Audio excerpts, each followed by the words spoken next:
Good evening, good afternoon, good night, wherever you may be, and welcome to another scene of New York by Night Mage Venue. Tonight's scene finds Demetrios Fotis, one of the Euthanatoi, in the Wheel of Fate Casino at the bar after he's walked around the chantry a couple of times and noticing that his newest friend, Jericho, isn't around.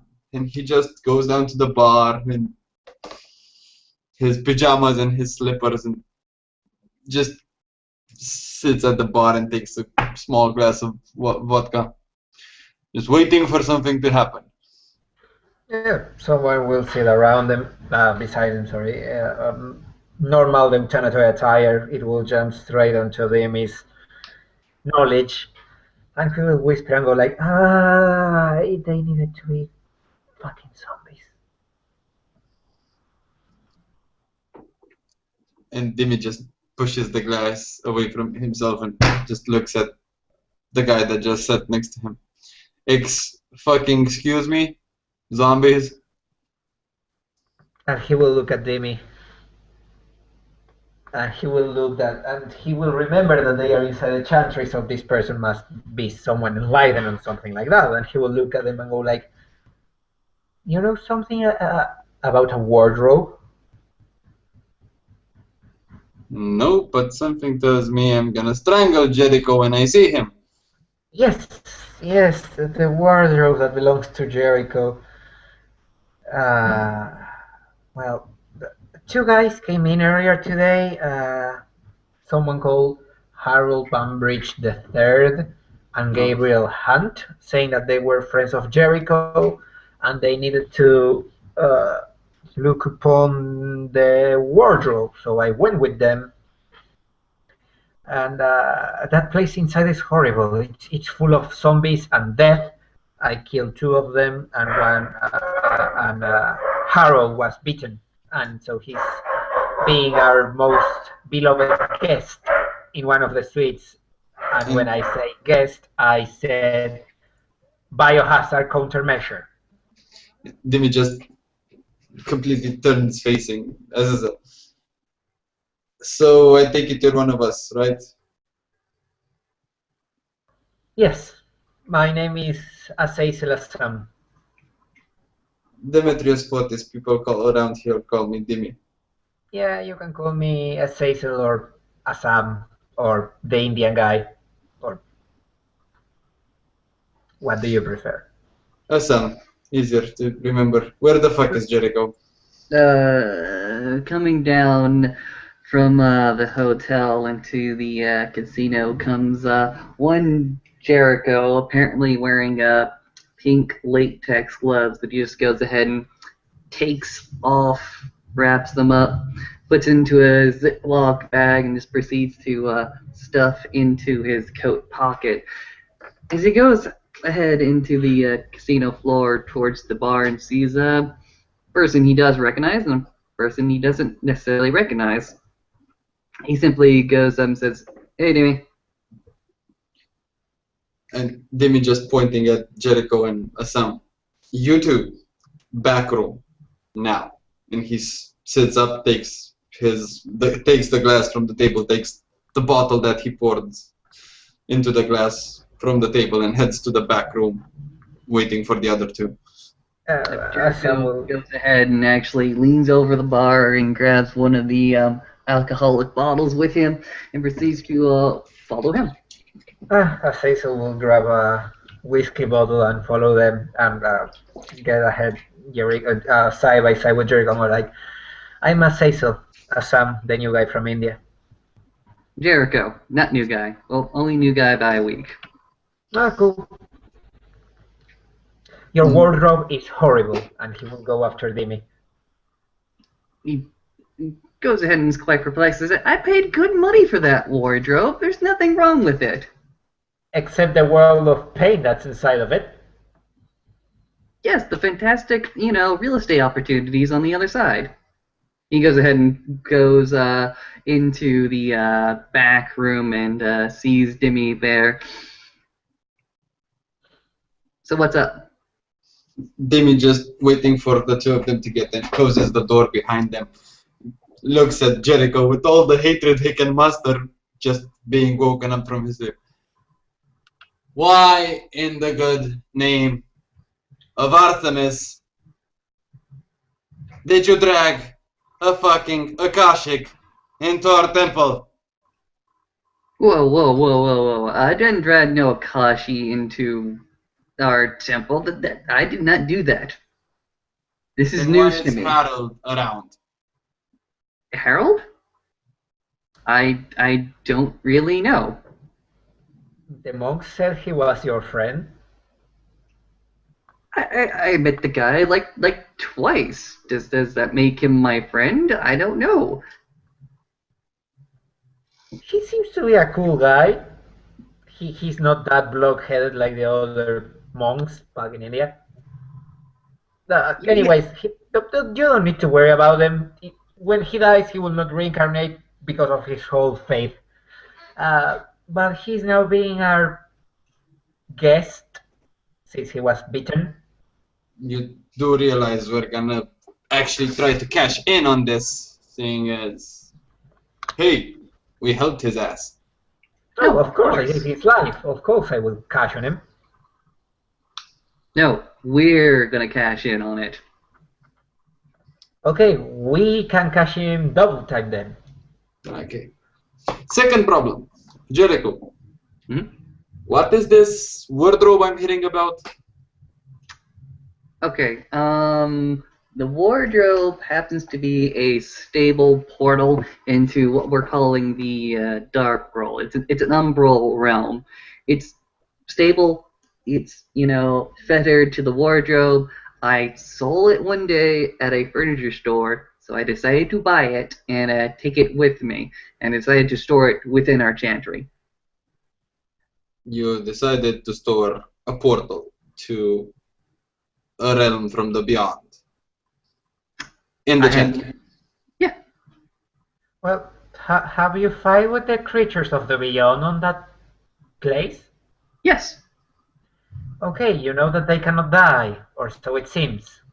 What do you mean they can't die? I blew the head of one, and I removed the head of the other from its shoulders, and they only kept coming.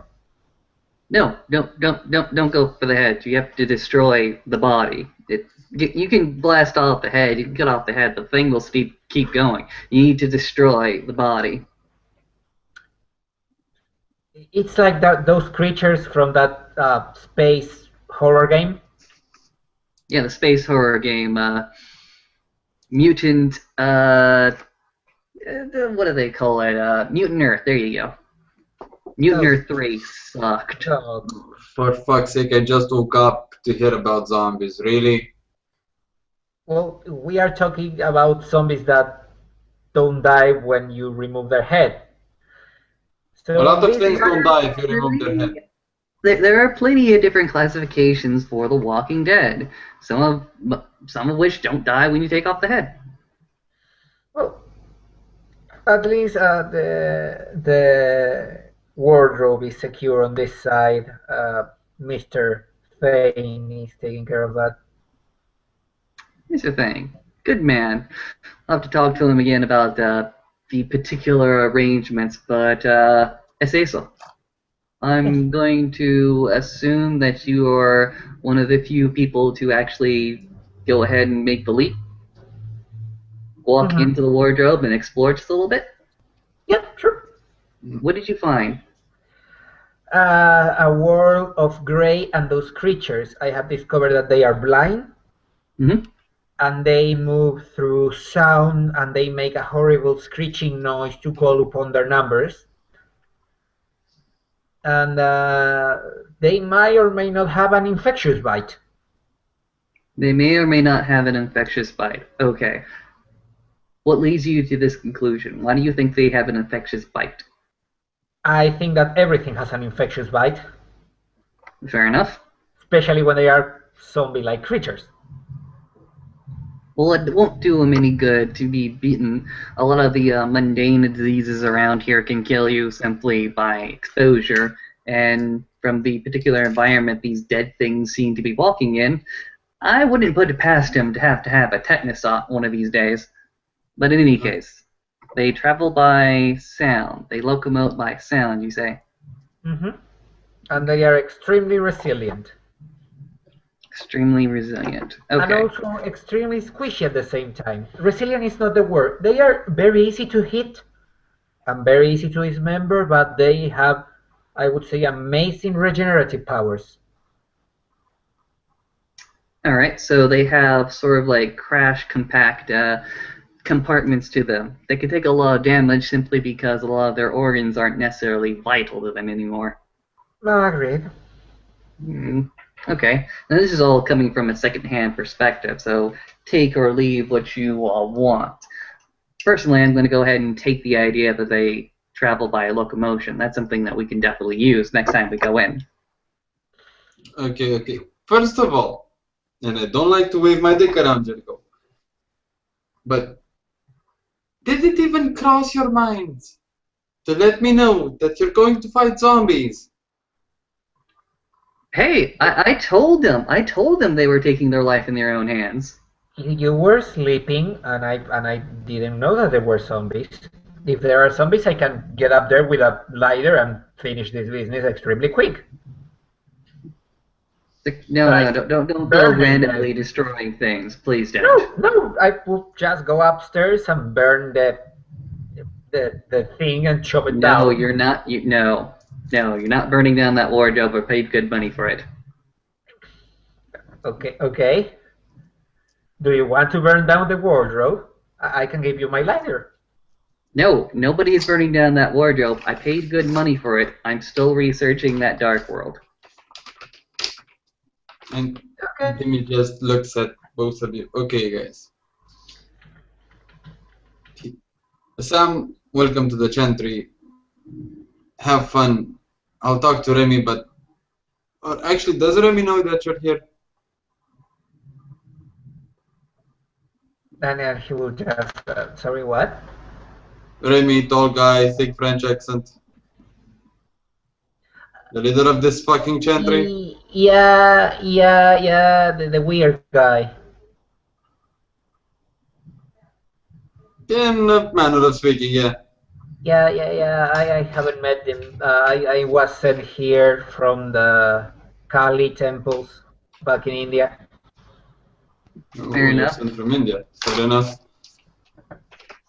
Okay, well, I don't know about you, but Jericho, what have you done lately to help the wheel move forward?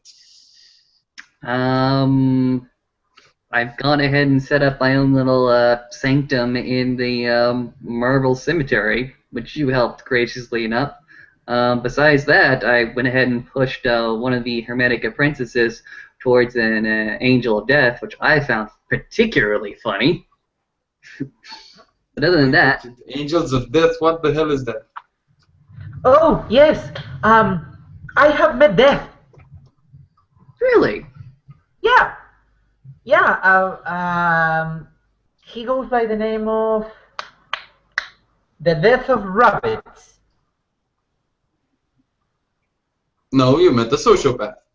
No, he was dead. He almost took my soul. He was dead. Then maybe he was a demon. Okay? And he will look at you, and is that bad? Remember, I'm Indian. My gods are half demons. No, not necessarily. I met a demon once, and he's half a decent. He's actually half decent. Well, he first called himself JR. I don't know if that brings up something for you. What the hell is he? Death Junior? Jack Ryan, maybe? Yeah, whatever. Anyhow, the problem is that we haven't been out in the town for a while, Jericho, and I'm thinking that there might be someone needed to, either someone that needs help around or someone that needs other kinds of help around. So let's do some field work. We are sending someone back to the wheel? Depends. Okay. And Dimi just goes upstairs and like 5 minutes pass and you can see he's fully dressed in street clothes and he's holding an envelope in his hands. Okay, so care to tell me what is the meaning of this? Oh, and he will, I'll say so, will bring out the same white envelope from his coat. I found it in my room. Jericho goes ahead and pulls out the same envelope. Me too. Well, I think, guys, we have our potential. I wouldn't like to say target. Target sounds like we're going out to kill him. Interesting person of the day. Yeah. Let's call him Poor Desperate Soul. What do you think? Could be. For all we know, the guy might be actually needing more help than harm. Maybe he's one of us, and he doesn't know just yet. I'm really curious to know exactly who sent these. Somebody with access to the chantry at a very, very high level in order to get past most of our security. I'm going to remind both of you. Agreed. Well, let's see if this thing has any traces of magic on it. Dimi just puts the envelope on the table, taking his prayer beads into his hand and muttering something. Okay, this is my roll for Prime Sight, Will. Are there any traces of magic on the envelope? Yes, there are traces of both entropy and mind on this envelope. It's quite powerful, and it's tainted to be like a Euthanatos' magic. Okay, so for all we know, this might be one of us. I wouldn't bother Remy with something this small. With 3 full-grown mages, I think we can handle it. Fair enough. It's disturbing that we don't exactly have a name other than the one that's given, and it's disturbing that we don't have at our trainer test other than the one that's given, and it has a specified time. So if this was like one of the other jobs, we would simply go ahead and take our time to research the target, see what his schedule was, but apparently somebody thinks that they've already done all that work for us. Okay, then suit up, get your weapons, ready your spells, and let's go meet this guy. Oh, yay. And he will bring out his gun. Yeah, put it back on his coat. Yeah, I have my knife, I have everything, I'm done. Jericho is going to go ahead and take a moment to get back to his own particular room, and once he does return, you see that he is carrying a sack over his back. He is also wearing some very, very subtle clothing. By subtle clothing, I mean stark black clothing. And within the particular bag, he goes ahead and makes a quick mental checkup. Latex gloves, lockpicks, mask, glow sticks, tasers, zip ties. Alright, got it. Duffel bag of that. I like it. Okay, now what kind of time are you going to set off? Because it looks like the address for the audience here entails the name of Robert MacArthur and indicates a suburb of New York called Westchester. With your rudimentary knowledge in New York, it's actually one of the richest suburbs in the city. So, are you going to go during the day, or are you going to wait till full of darkness? What exactly is the time specified on the envelope? Well, the time was from 5 p.m. So we could legitimately go there at 5 p.m. Yes. If we want to go ahead and make ourselves a little bit more obscure, I suggest taking one of the service vans and sort of masquerading as a maintenance crew. Agreed. That's a good plan. Okay. And you see Dimi going out back and changing into driver's clothes, putting his prayer beads higher up on his arm so they don't show, hiding his knife in his boot and one of his revolvers. No, he's Desert Eagle, sorry, in somewhere in a pocket so it doesn't show, and starting the car while waiting for the other two. Jericho will go ahead and bring out some work overalls, just something very, very plain. Something very, very plain that you would easily overlook. And he has his little magic murder bat, and he's going to jump into the van. Yeah, in his case, as Cecil will get also some working clothes and will stop suppressing his arcane arcane 3, I think. Yeah, he will stop suppressing his arcane 3 and he will jump onto the van also. Excellent. Do we want to advance our scene to our destination? I don't see why not. Yep. Yep. Okay. Any preparatory spells before we arrive? I don't have any road at the moment, so or any kind of spell on my mind. No. From my side, no. I'm thinking. Remind me, please. Well, lowering difficulty to hit is entropy and life, right? Depends how you do it, and you can conceivably do it with any number of spheres.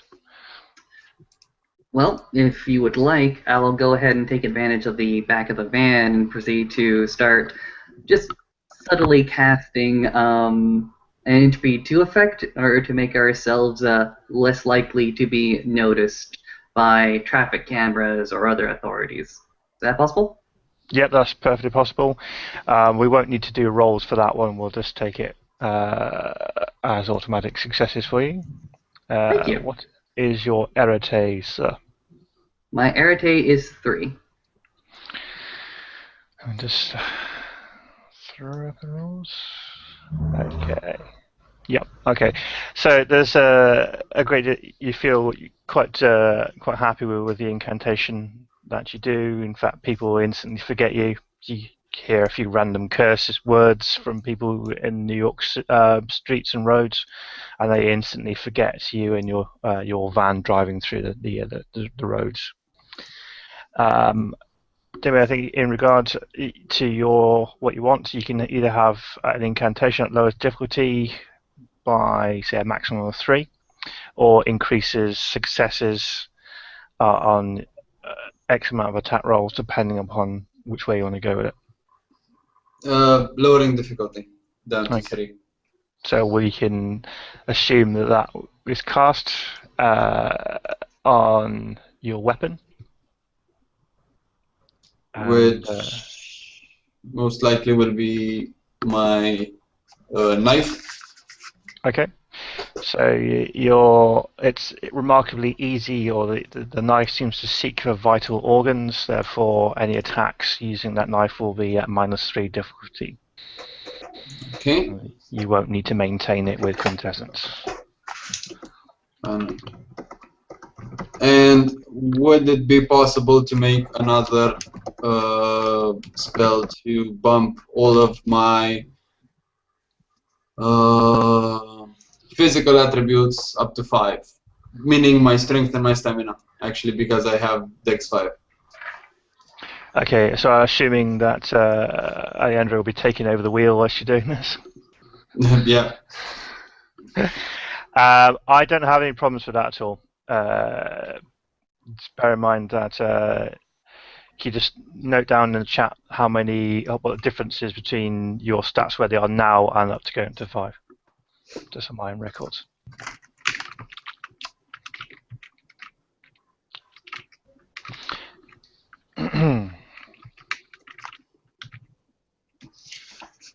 Give me a second. Thank you, thank you, thank you.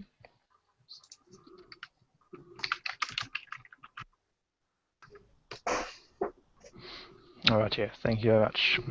So, we advance our scene to one of the richest neighborhoods in New York itself. It's a place called Westchester. It's the 34th richest neighborhood in the United States. Possibly highly 90% white, 4.6% Asian, 2.7% Latino, 0.9% black. That says an awful lot for you. From your local area knowledge, it is a neighborhood with the largest Russian, Lithuanian ancestry populations out of all neighborhoods in the county. Lots of Italians and Irish here as well. Rich people. And you see that you see as soon as you enter the actual sort of suburb itself, how immediately the cars change from sort of SUVs and sort of silly high-end performers to Audis and very, very expensive cars. It's like an order of magnitude above it then. And we sort of approach the following house in the evening of say 5:30 to 6 o'clock. You can see there are, well, the house itself has got a number of lights on already in the ground floor and one up in the first floor. And there are 2 cars parked outside the front. What appears to be sort of a large people carrier and what appears to be a very stately Audi. As you pull up in your old banger of a van.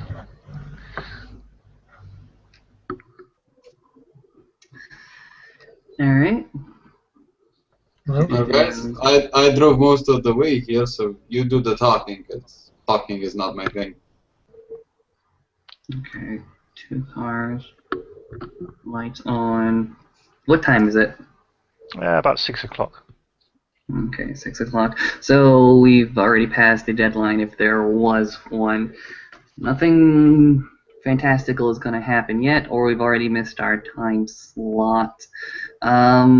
We can get in through the back. It's just going to go ahead and take us a little bit of extra time. I have no idea what's going on here. I assume that the family here may have come in, and I really wish we had done some more research, but oh well. Oh,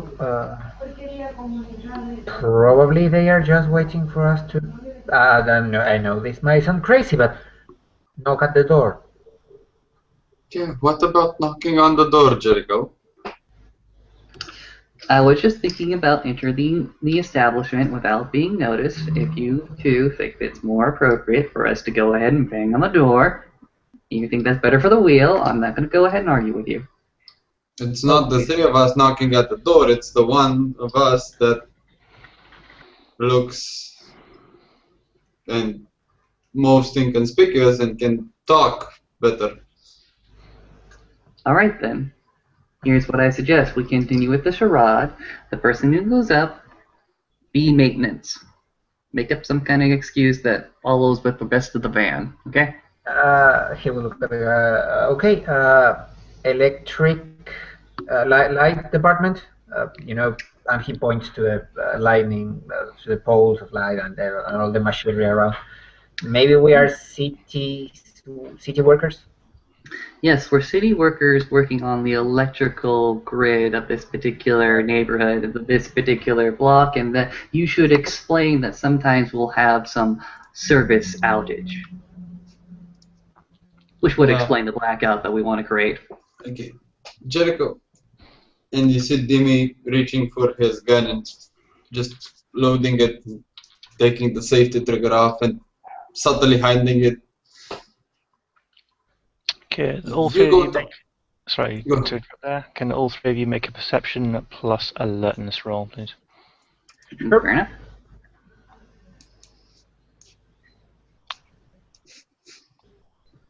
Wow. Bam! 4 successes for me. If it's difficulty 6. Okay. Prefer. That's all the successes. All right. So what Demi sees is, as he's discussing, you can see in the first floor sort of light sort of shining out through one of the windows there. You see two people sort of running around and the sound of giggling. And the ones with 4 successes, they appear to be 2 young girls that sort of holding Barbies and flying them around the room or something like that.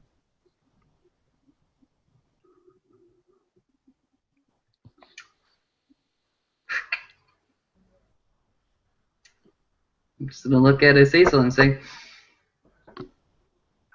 how about, can we go ahead and do what our tradition does and look into the Wheel of Fate, guys?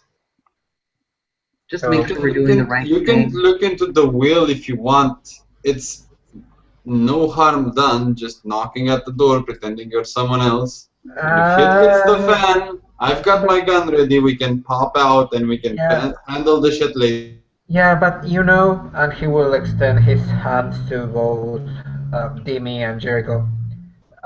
Peek never hurts. A what? A peek. Let's take a peek at fate. Yes, let's go ahead and do that. Jericho actually goes ahead and takes out his little root talisman that he uses. He's going to go ahead and twiddle the entropy sphere just to read into the fate, but also tweak into the life sphere as well, just to see if he can't ping those 2 girls as well as anybody else inside that house. Yeah, Okay. Azazel will do the same since we have the same amount of power in the same spheres. With his, he will grab his Black D6 and will throw it on the air and catch it. Ooh, can we combine these rolls? You certainly can. It will be an extended roll, and because you have similar spheres, both of you will roll your arete and combine successes. Mm-hmm. Okay, there you go. We have a total of 5. So do you want to extend that roll, or do you want to have it as that? Let's go ahead and extend it once more. Sure. Okay, so 5 successes so far. Roll again. For 2 more on my side. Just 1 more on my side. So 8 successes in total. Fair enough? That's perfectly fine. Okay, so you'll find with Life Sight will cover first. There are 1, 2, 3, 4, 5 people in this house. 2 of which are upstairs, 3 are downstairs. As for their fates, well, the fates seem to be one of sort of happiness and privilege up until this point tonight, in which case fate then becomes undetermined. Yeah, Azazel will look at Jericho. Yeah, I don't like where this is going after this. What are the Weavers telling us? The Weavers are simply telling us what we already see here. Yeah, They're telling us that they are bound for a long and happy life of privilege, but what we do tonight will change that.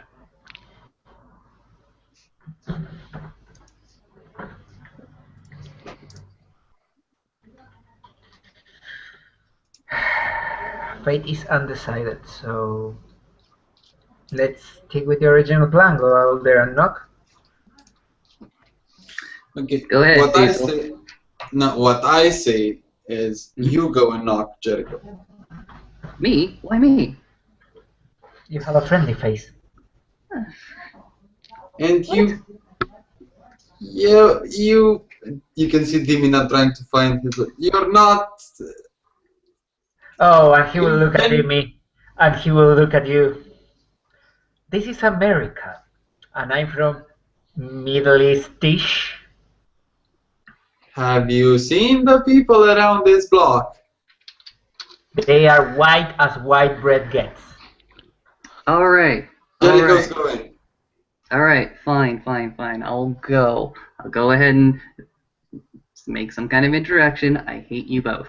Not to mention the fact that if shit hits the fan, I can shoot faster than they can throw a punch.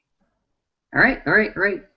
With that, Jericho is simply gonna, with his persona of a workman, an electrician, for once, go ahead and hide his talisman in his pocket, but go ahead and slung his particular bag and entrust it to Dimmy over there. Proceed to exit the particular work van. Proceed to actually walk up to the front door. It seems to be a door that is sort of built out of old, sort of imported English oak, so it's was quite expensive at the time. Looks like it's being well used though, but carefully maintained. The plants around it have all been sort of trimmed recently, and there's still a smell like a fresh cut grass in the air as you walk towards the door. And it seems to be just the one bell and a knocker. All right. Jericho will go ahead and walk up to the door and proceed to give it a rap, tap, tap, as well as a buzzer. You hear someone from in behind the door, and like footsteps, and the door opens, and you see a woman. She's sort of dressed to any appropriate accoutrements that you would immediately think she's a maid, and she's sort of looking at you with a quite diligent eye, as she seems to be halfway through washing up or something like that. Excuse me if I butcher the accent, but she's like, "Okay." Hello, ma'am. I'm with Megalodyne Power. It seems as if we need to do some work on this particular area. Can I talk to Mr. Robert? Is Mr. Robert in the residence? See, Mr. Robert is here. Robert MacArthur is here. Yes. Can I speak to him just for a brief second? I just need to ask for a few different pieces of information. Okay, I'll tell him, but I think he is a very busy man, so I will fetch somebody else for you to talk to. Mm-hmm. She closes the door on you, and you can hear like the chain sort of being reconnected again, and she'll run off with a patter of feet, leaving you standing there looking at the closed door. Before long, the door will open again, and you're presented with, well, a smell of perfume and a very, very attractive young woman. He opens the door. Hello? Hi, ma'am. Are you Miss, what was the name again? MacArthur? Mrs. MacArthur, yes. Oh, my apologies. I'm from Megalodyne Electronics and Power. This particular block has been scheduled for some maintenance, so please expect a lot of blackouts, or at least a small disruption of service. This is a courtesy call to tell you as such. We also require to see the power junction box. That's usually a scale or a box on the other side of this particular domicile. It's just a little scale that I have to go ahead and check before and afterwards. It's a simple maintenance call. She offers you sort of a smile and sort of runs her hand through her hair. You can get that scent of perfume again, sort of waft over into your face. And she'll nod and she'll say, "Okay, Well, we're going to sit down to dinner in maybe half an hour to an hour. And she looks at the maid expectantly, who nods. So, do you think you'll be done by then? Hopefully, my work will be done. It depends. Once we get into the junction box across the street, you may see a lot more disturbances. Like I said, this is only supposed to be a routine service call. If you need us to delay for a little bit, we can do so. Well, it shouldn't take us too long to eat. I mean, it's just probably one of the few times that we've got together as a family. So I appreciate if we can get any kind of inconvenience done as soon as possible. Actually, you know what? I don't want to go ahead and interrupt your family dinner. Go ahead and have it, and we'll simply come back within an hour or so. Is that okay? That's okay. And before she sort of nods again, and you can hear this behind in the distance, like a sort of a tap tap tap of like pairs of feet running downstairs, and you hear a very sort of a young voice like, "Who's that, Mummy? Who is it?" And these two sort of young sort of girls come running straight up to the sort of front door and sort of latch on to either side of the mum's hips. They both look at you expectantly. "Are you Santa?" Jericho will actually go ahead and give a wide smile for this and says, "No, I'm simply work for the electrical company. You know what, man? I can try to get this done as quickly as possible, but I can't make any promises."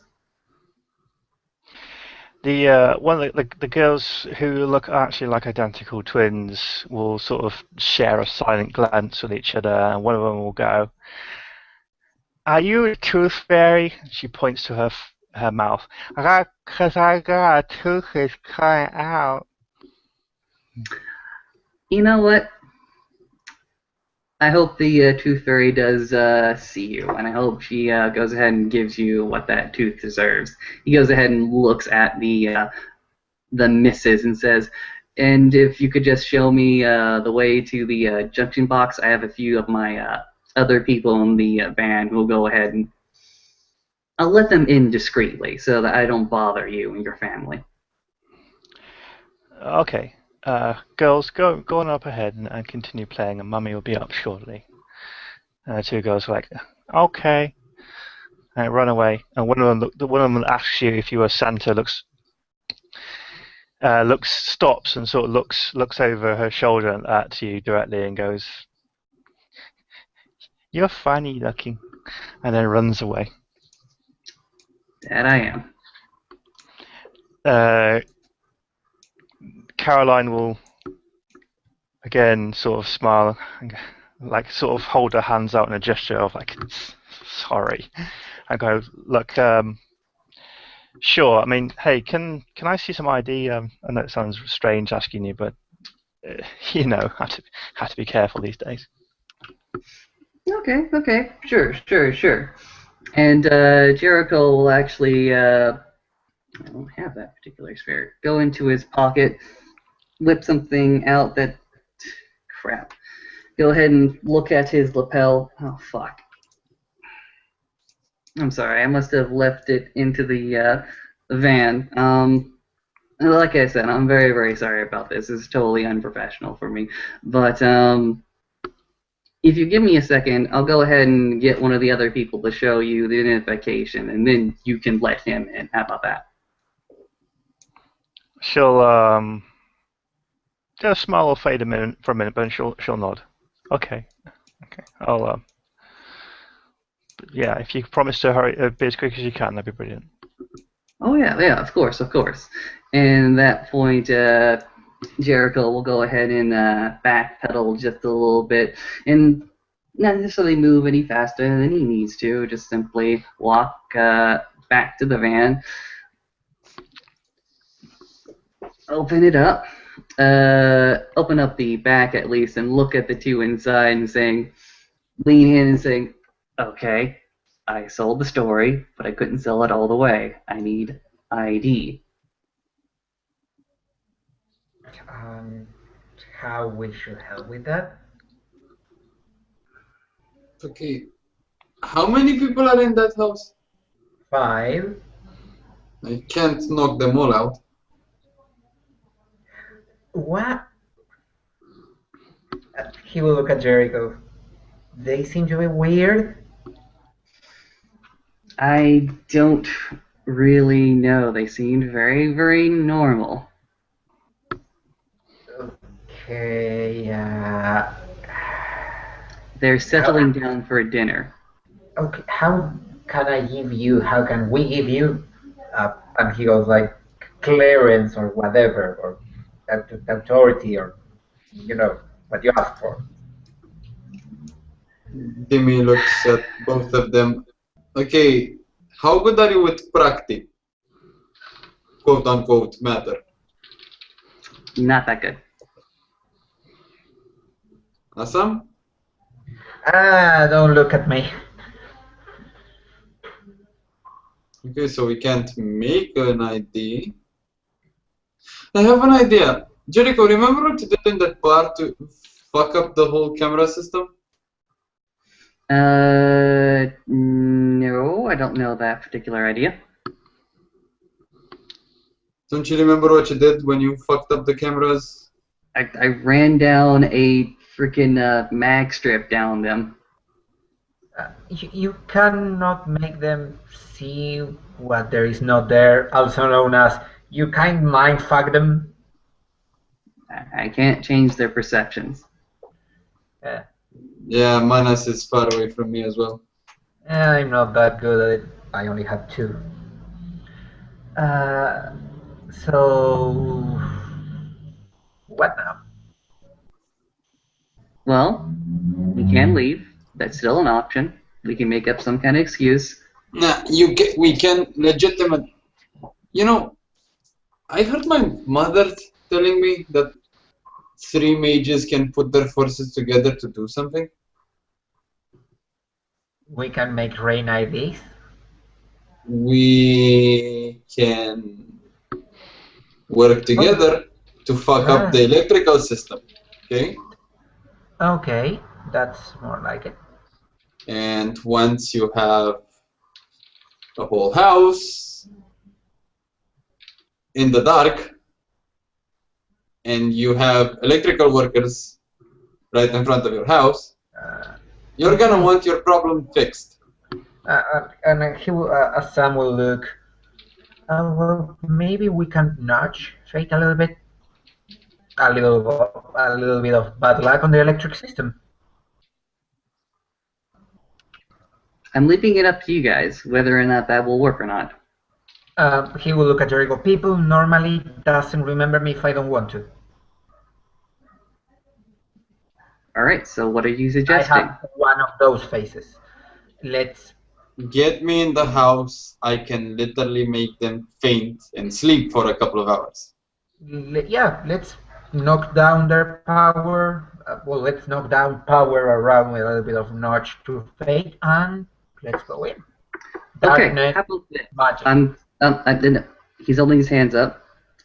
You, me, as Cecil, we stay in the van. We try to cast that particular route that you're trying to do from outside. You, Demi, if it's successful, the lights may or may not go out. You'll present yourself as the electrician.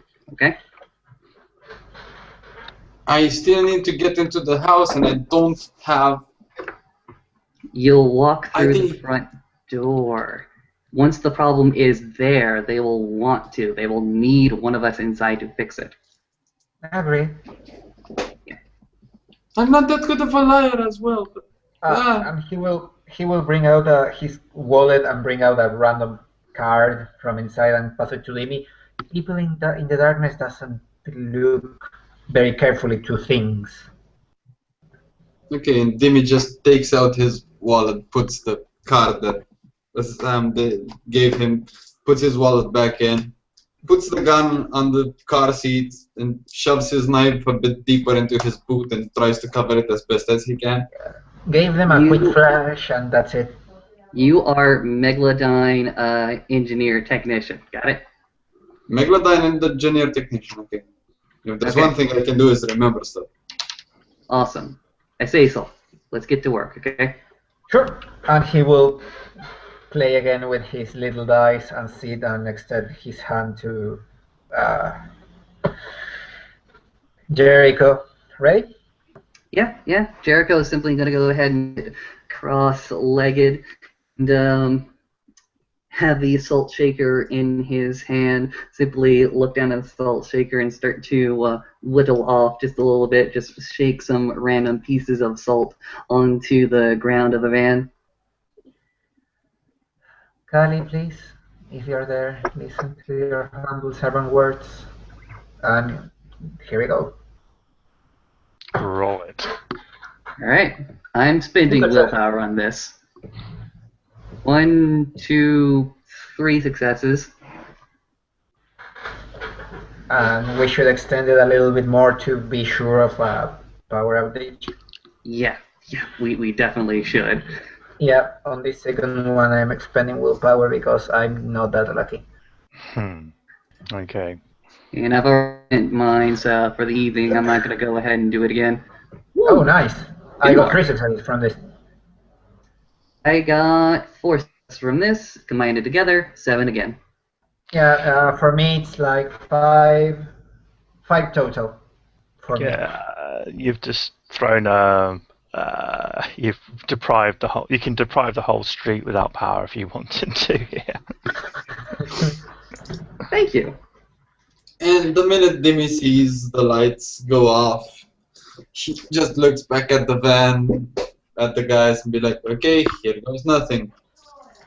And he just goes to the door and starts knocking on the door. The first thing you hear when the lights go off are 2 young girls vocally celebrating in the first floor, like it's a cool little adventure for them.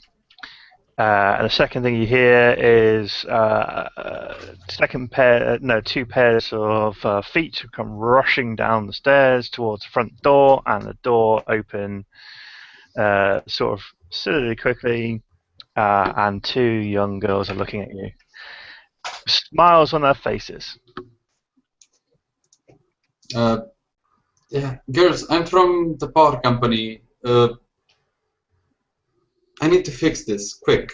Dimi just flashes the card as quickly as he can in front of the 2 girls. Is mommy or daddy around? Yay! Power company! Mummy and Daddy are busy. Can I see ID, mister? Dimi just flashes the card, the darkness of the house. This is my ID.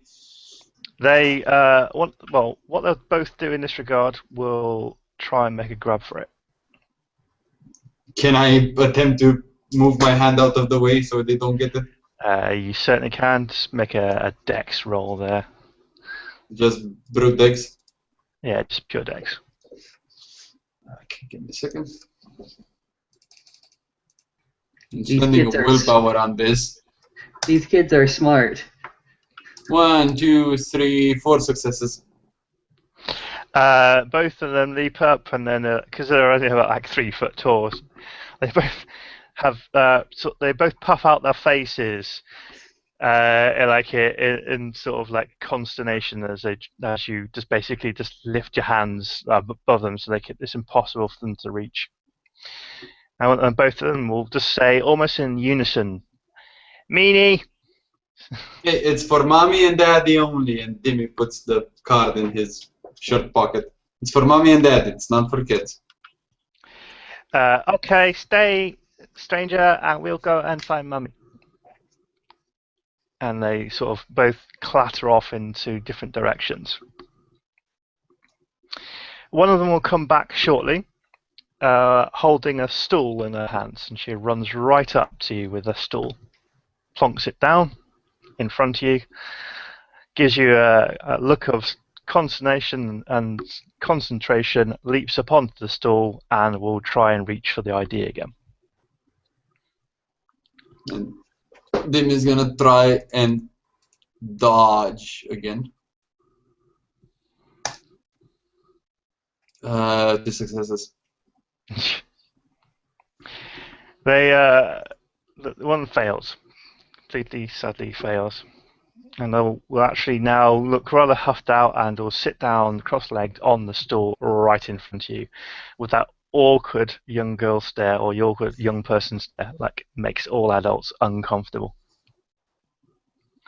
You hear another clatter of footprints or footsteps, and you'll hear behind Caroline will come back out, she'll pop her head out. She'll be like somewhat puzzled about how the fact that there's a stool and a young girl sitting on there looking intently at you, and will come straight up to the door and go, "Hello?" Dimmy just notices Caroline. Miss MacArthur, I presume? Mrs. McCarthy, yes. Yeah, sorry, and Dimmy just flashes his card and puts it back into his pocket. I'm from the power company. There's a serious power outage and it could extend to the whole street. I need to see your fuse box, please, quickly. Yes, your friend was just here. It's helpful that you're around. As I said to your friend, we're just about to sit down to dinner, and she'll gesture for you. Do you have any tools you need to bring in? Because it's right this way. I might need the boys to help me. You met my other colleague.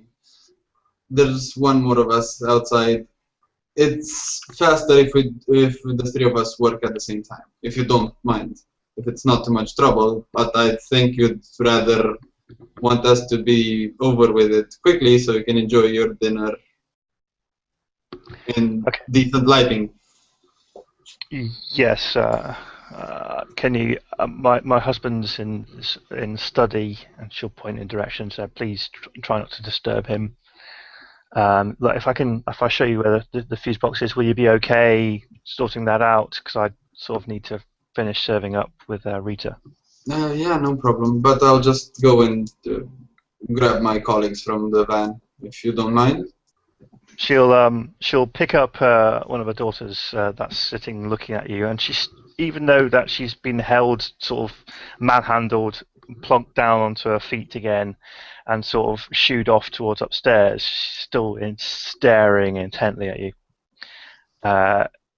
Sorry, Caroline says as again she sort of smiles at you and sort of runs through her hand through her hair, picks up the stool in one hand. Look, be as quick as you can. I hope. Thank you.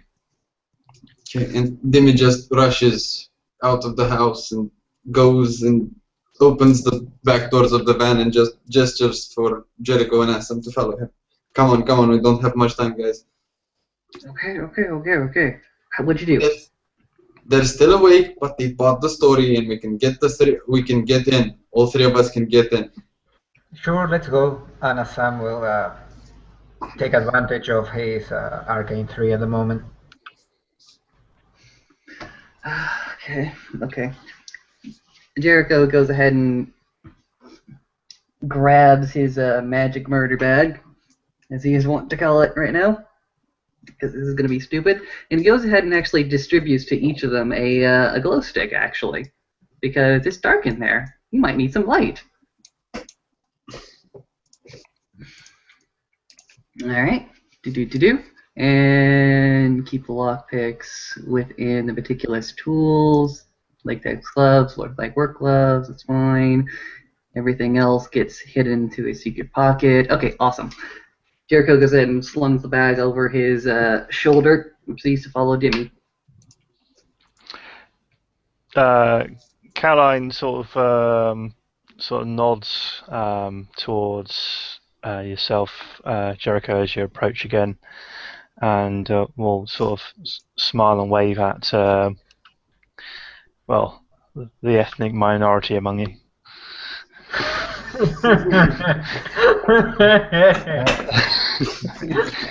And we'll sort of offer you in and close the door behind you. She'll sort of take you through this sort of lounge-like area, and if you can make a perception plus investigation roll, if you have it, please. I think I do. Perception, investigation. Yeah, I do. Oh, congratulations to me.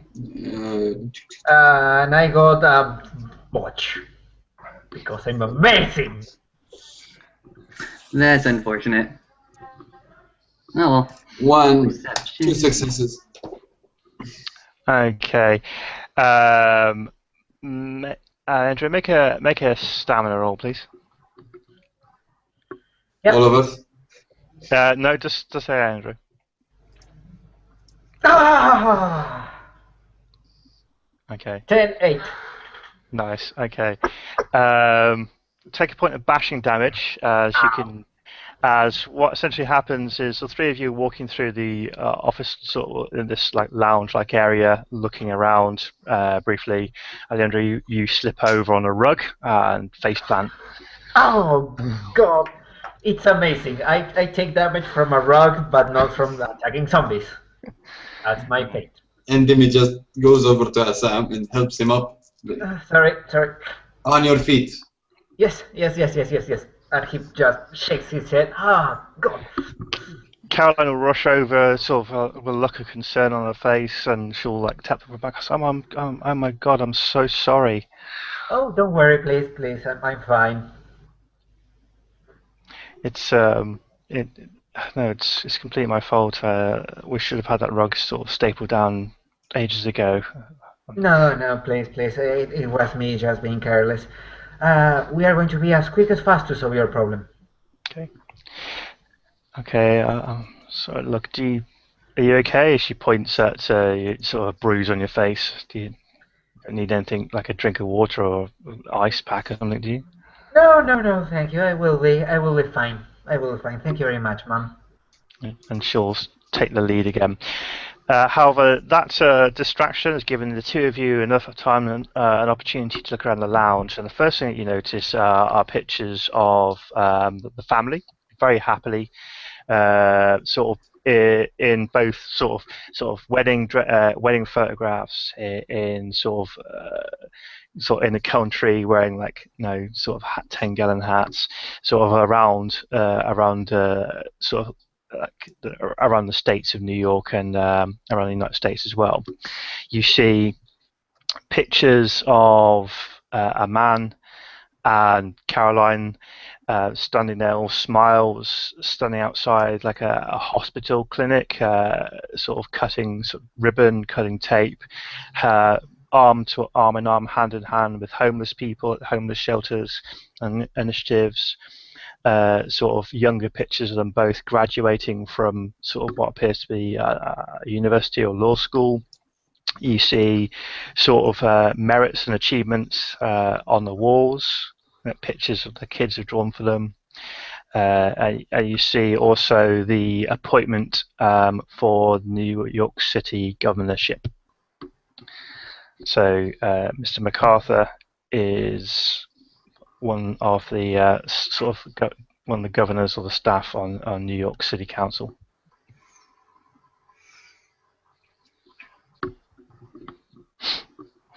And Carolina will lead you through to what appears to be a set of stairs in the back part of the house. You can smell the cooking now, making your stomach's rumbling. And she'll open this little door underneath this sort of like stairway, and I'll point towards the junction box down there. Look, am I okay to leave you here for a few minutes so you can work on this? Yeah. If the girls bother you, just let me know, okay? And we'll.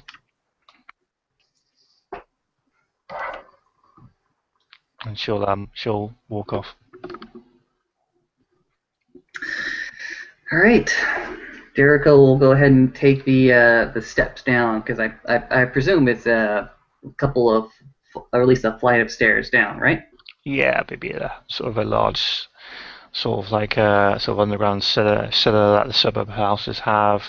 Storage of old bicycles down there, washer dryers, the big noisy ones, which are stuck down there, and you can see pretty quickly the power box that's all set up for you.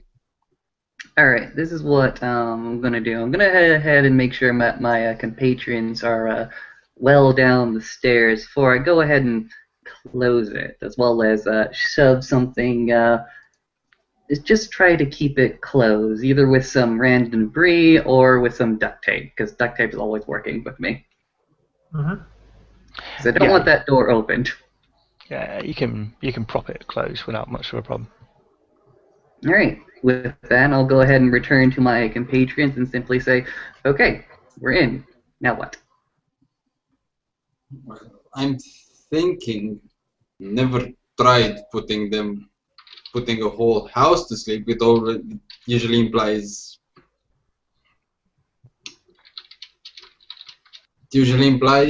me having one person to deal with and putting him to sleep as fast as I can. But I'm willing to try it, but I need a small room in which to cast undisturbed. You got it. And I think toilet would be better. Jimmy, take the room that you're given. We don't have a lot of options here. If you can put the whole house to sleep, please do so.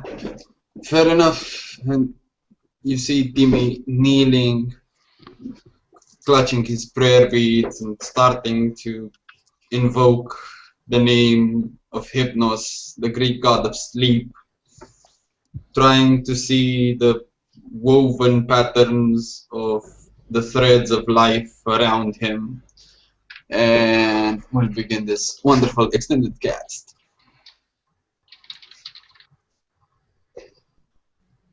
Yep.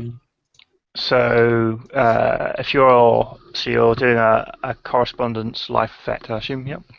Yeah. Okay. So your target number of successes will be. Oh, so life 3 effects. Your difficulty would be as coincidental. So 3 plus. 6. Oh, that's it. Yeah. And you'll need to have one effect, one to make it last the scene, and one success for every single person in this house. So that's a total of at least 6 successes. Yes. Fair enough. May I support you with my life too? Up to DST. You can provide 1 dice because you don't match the level of spheres that he has. Yeah, So and you don't roll that. Then you can roll that. Sure. Okay, so I roll my arete plus 1. Yes, sir. I'll go ahead and help him with that as well, but I'll keep an eye out on the door, actually, simply because I don't trust that door.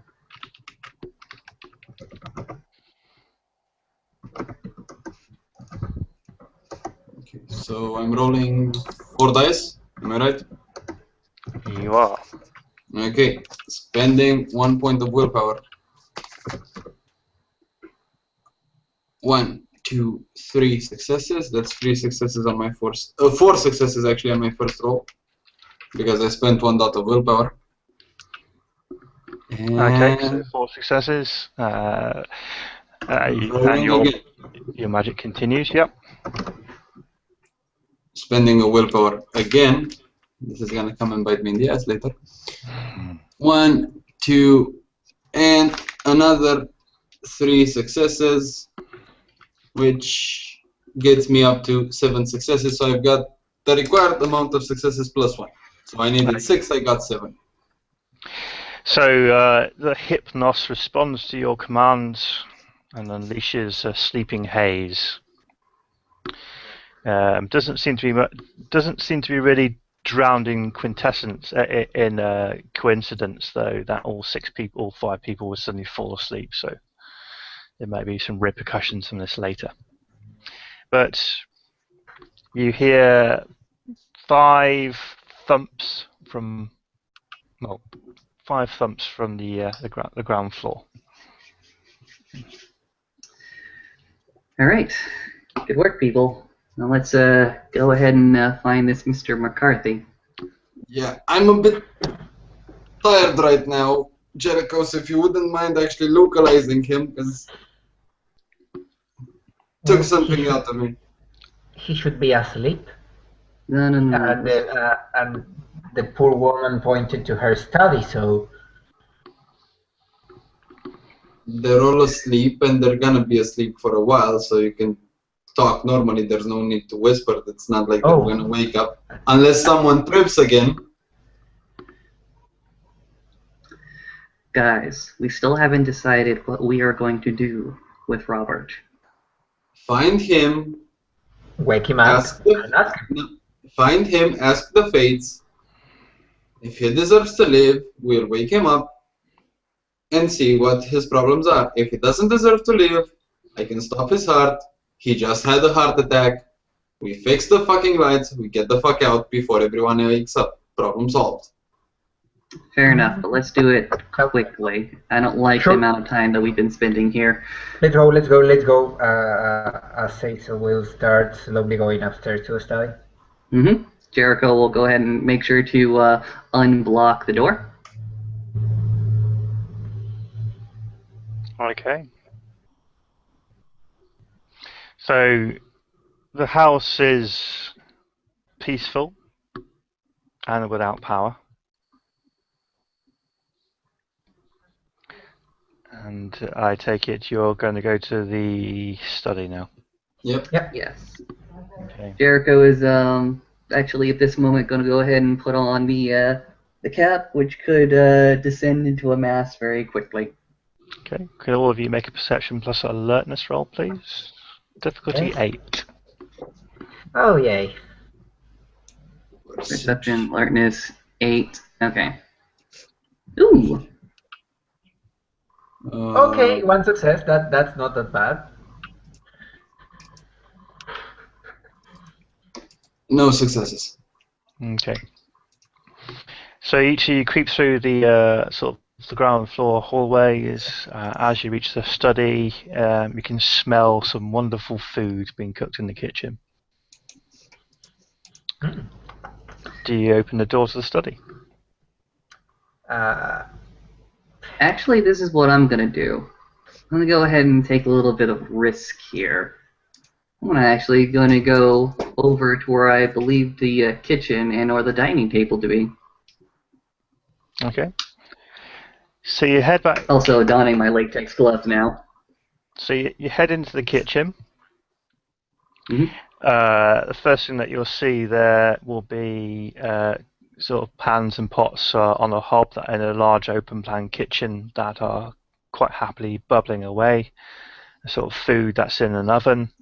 The maid appears to be sprawled out rather uncompromisingly, sort of legs wide open, and she's face down in what appears to be a dog bowl or something like that.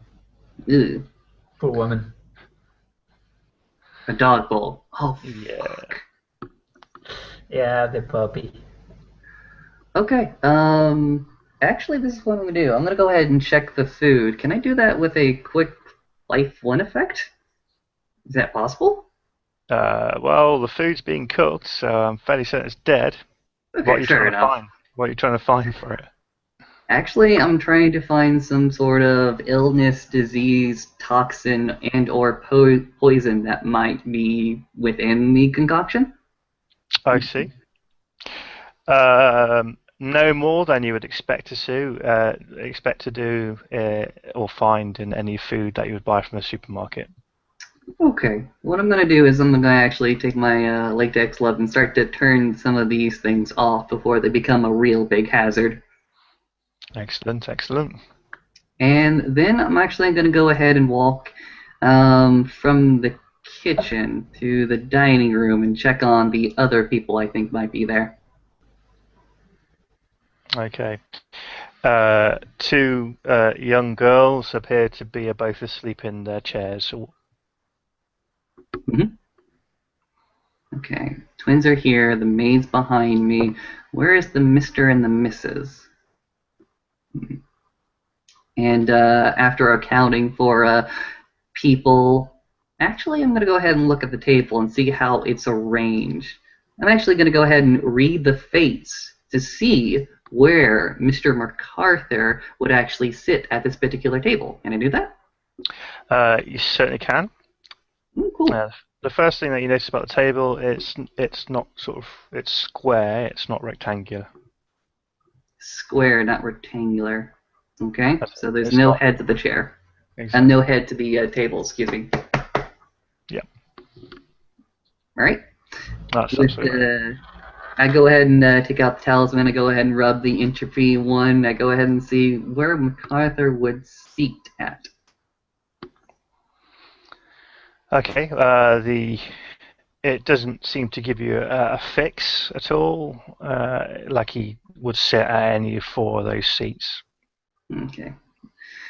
So, not determined, so that particular plan will not go off. We'll have to resort to dimmies. Hoping for some kind of food poisoning or ailment type story, but if we have to go with a heart attack, fine by me. Go ahead and try to return to the group. And I go ahead and flash three fingers at him.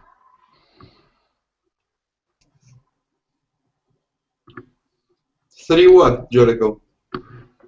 3 accounted for. The Mr. Where and Mrs. are not accounted for. Mr. should be up here, but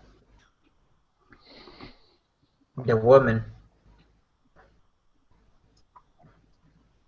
Let's focus on what we have to do. We came after him.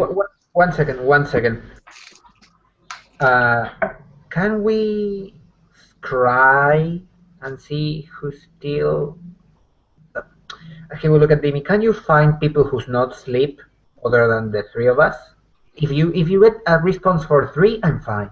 If you get a response for more, then we are in for more that we gamble for. Didn't you hear the number of thumps? It was 1, 2, 3, 4, 5. They're all out. Focusing on the mission. And why Jericho only find 3 of them? Maybe she was taking a dump when she fell asleep. Okay, do you actually want to check every nook and cranny of this house? Cecil, it's fine. We're going to the study. Okay, sure. I will back you up. And Cecil will actually check the door if it's locked. It's not locked. Okay, he will look at Jericho. It's a double door set that they have in some of the larger houses that sort of open in the middle and then slide out. Okay. Grab one of the handles, look at Jericho. Wanna take the other? Yeah. I'll go ahead and grab the other handle, and on his mark, I just go ahead and slide it open. Sure. 1, 2, 3. You're presented with a very nice-looking study area with a sort of computer in one corner and the sort of a smell of freshly brewed coffee. Sort of light is sort of streaming in still from the window, but its curtains are sort of semi-closed. What you see is a very nice looking table. With an executive chair, the gentleman with a smile looks like he's sleeping peacefully. He's pulled his chair out from his desk, though. It's like strewn with paperwork and sort of like faxes and things like that, and appears to be sleeping peacefully. And on his lap is Caroline, his wife, sort of curled up on his lap. Okay. Adorable. I'm already thinking about the story we're going to tell. Yeah. Okay. But let's do this quickly. Dimmy. Instead of a heart attack, can we make it a gas poisoning? Does it matter how we kill him? Yes, it does matter. Can we make it a gas poisoning? We can. We should kill everyone in the house if it was a gas poisoning, and we shouldn't push the wheel like that. Okay, fine. No useless use of deadly force. You know where that leads us. I know. I'm just trying to think about the story that we'll tell afterwards. Okay. Check to see if he deserves to die or not. Yeah. He will grab his dice, stand behind the guy, and I will be like, Moirai, Perkai, Sudis, Norn, and he will roll his arrow to ask fate. Jericho will do likewise with his root talisman. Okay, Andrea, just before you roll your Arate rolls. Okay. Okay, no worries. Let's see, 9. What's that? Okay, so it's 3 successes, 2 successes. Can you all make a perception plus investigation roll, please? Thank you very much. Alright, Sure. let me go ahead and take some of this. Okay, perception, 2 successes. investigation. Thank you. 4. Nice. Okay.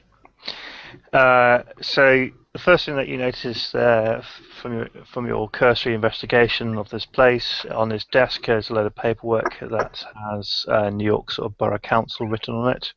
So he's essentially, he's a councilman for the New York County. You notice things that he was working on his computer, and in front of him, in handwritten, was what appears to be a deal, a draft deal, a legal writ, sort of guaranteeing funds from the New York sort of Borough Council to the Outreach Project, which is a homeless on the streets shelter project. And he seems to be in the works of drafting it. A lot of the books that he's got on his desk are sort of legal books, sort of solicitors' bar books as well, to make sure that it's all perfectly legit. And you both ask the Fates about what's the exact question you ask of the Fate. I have my own question, but Alejandro, if you want to go take it first. Yeah, this basically, from a social point of view, it's basically this man deserves to be brought back to the wheel. For Jericho, he'll simply have the question, is his work poison to the wheel? Is his work poison to it? Okay. What are your natures, please? I'm a fanatic. I'm a survivor. That's my nature. Okay. The fanatic in you suggests, as a strict fanatic or adherer to the wheel, this person needs to die. Is anathema to the wheel. Okay. For the survivalist, let's think. That's a tough one, actually. As a survivalist, did you survive all by yourself, or were you ever helped? Actually, I was helped by my community quite a lot. Okay. Then the baser nature that you have would think that this person would be the same as the person that allowed you to survive. Okay. Oh, well. You look at Cecil and say, I do not understand why this man is a poison to the wheel. No, but the Moirai, the Fate, tells him that he's anathema. We shouldn't understand. We shouldn't neither ask. We should do. Okay. So let me get this straight. Assam, you think he needs to die? Yes, he should be brought back to reckoning. Jericho, what do you think? I don't know. This man, just look at his work. He's a community leader. he would help a lot of the homeless on the street, maybe give them a second chance, maybe improve the quality of life around the city. I do not see it. Okay, let me try this. It's best two of the three, as you say over here. You see Dimi rubbing his palms and clutching to his prayer beads and asking the fates, does this man need to die now, as in at this moment? And I'm actually spending another point of willpower. How much are you down? I'm down to 2 willpower, okay? Okay, fair Oh, enough. so he's on the point in which we can go like, hey, Dimi, would you mind to go and buy me a beer? Yeah, sure. 3 successes. Okay. What is your nature? My nature is judge. Ooh. Ooh, tough one. Very tough one. Okay, so this is what you get from the fates. As a strict adherent to the faith, if you have to do your duty and to serve the wheel, this person needs to die. Because that's survival of the fittest is a natural process of this world. And that is why he has been judged for death. However, there is a great deal of benefit this man can provide to people in his community around him. And ending him may unjustly knock other people off the wheel. You see Dimi's face just freeze for a second, just shaking his head. So he needs to die according to the fates, but his work will do other people's service. Yes. As I said, strict adherence to the wheel means anybody that stops or turns the wheel back, and anybody that counters survival of the fittest, therefore is anathema or poison to the wheel. It stops the natural progression, natural selection, by the rich helping the poor or by people working on initiatives for homeless. However, it's depending on how decent a human being you are, I guess. Dimi looks at the members of his party. Okay, no, he needs to die. I'm afraid the fates have spoken, Jericho. Give him time. Give him time to put all of his affairs in order. He doesn't have to go right now. Give him a month. No. Give him cancer. Set a date. Make it malignant. But give him time to put his affairs in order, please. Cancer takes way too much time. For all we know, he might wake up and yell at his wife or something and shoot her in the head the second we walk out the door. I'm leaving it up to you two. I'm leaving it up to you two, but this man can do a lot of good. Isn't that what we want from the world? To do good? Yes and no. No, we need to keep the balance, okay? We're not fairy godmothers to anyone. We are no angels, neither we are demons. We are the ones who call upon the dead. Nothing Look at else. his family.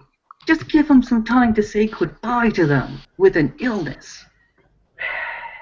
Illnesses take time, okay? For all we know, he might do something to hurt the flow of the wheel the second he wakes up. It's out of my hands. It's been never in our hands. We are agents of the wheel. We come here, we do our job. Okay, let's do this. He needs to die, but not his work. You said, Jericho, that his work will benefit people. Yes. Well, maybe benefit is a little bit of help that will turn. We also need to bring death, yes, but we also need to teach how to live. That it's balance between life and death. Leandro, could you make a willpower roll, please? Yes, sir. Temporary willpower or Permanent willpower, please. sure. Ding, there you go. Difficulty 6. I got only 1. Okay. Sudden pang of thought of the teachings of Kali sort of flicker through your mind as you say that. It's not hit the man, but the work itself that's anathema to the wheel. Then he will just stop. I'm going to go ahead and look. Oh, well, actually, you are privy to this, so you go ahead and act first. I'll act second. Okay. He will. Azazel will just go straight to his computer, grab something heavy, and smash. Nope. Oh, that's USB. it. USB. USB. He goes into his pocket. USB. Delete. No. Everything he is on a team. Everything should burn. He and his work. Magnets. Okay. Destroy without causing a lot of mess. He brings out the computer, unplugs it, and passes it to Jericho. You deal with that. I'm sorry, but it's not the man. It's work. Kali wants it that way. Fine. He goes ahead and actually crouches down to the floor, grabs the magnet from his back, looks at the hard drive, and then just proceeds to wash all over that goddamn hard drive until there's not much static you could ever get from that.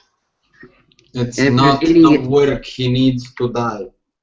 Also, yes, he needs to go away because if he's still alive, he will be able to reproduce his job. I'm really sorry for his family, but that's what the will is asking from us. And you see that he's a little bit heartbroken because he didn't seem to be a bad guy, but hey, not all bad guys deserve to die and all good guys deserve to live. Again, Jericho's busy doing his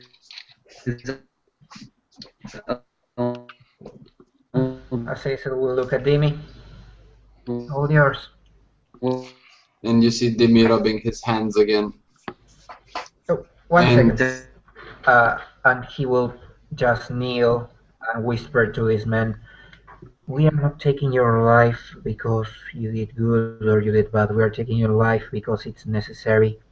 Hold this life, hold this death close to your chest and learn. Learn again, you will live, you will come back, you will reinstitute the wheel will turn and you will come back." All yours, Demi. Demi just kneels next to the man, closes his eyes, takes his prayer beads off his hand and grabs them with both hands and starts chanting the chant of Persephone, the queen of the underworld, to send one of her ferrymen to claim the soul of this man. I don't think there's a roll needed for this one. You can feel the deep, slow breath of Mr. MacArthur stop. His life leaves him.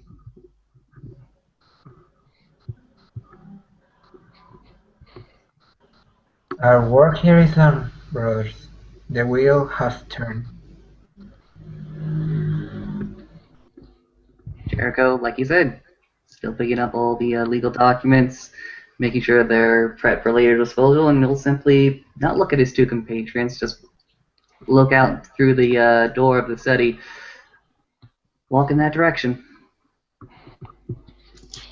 Demi, as he exits the study, he gives one glance back to the now dead Mr. MacArthur, still clutching his wife, and just says in Greek, "May Hades have mercy on your soul," and he leaves the study. Azazel will just stand on the doors, look at poor dead Mr. MacArthur and go like, "May Kali guide you on your path to the underworld, brother. You will one day raise upon us, and you will have a better life." And he closed the door, and he goes with the other two lieutenants away.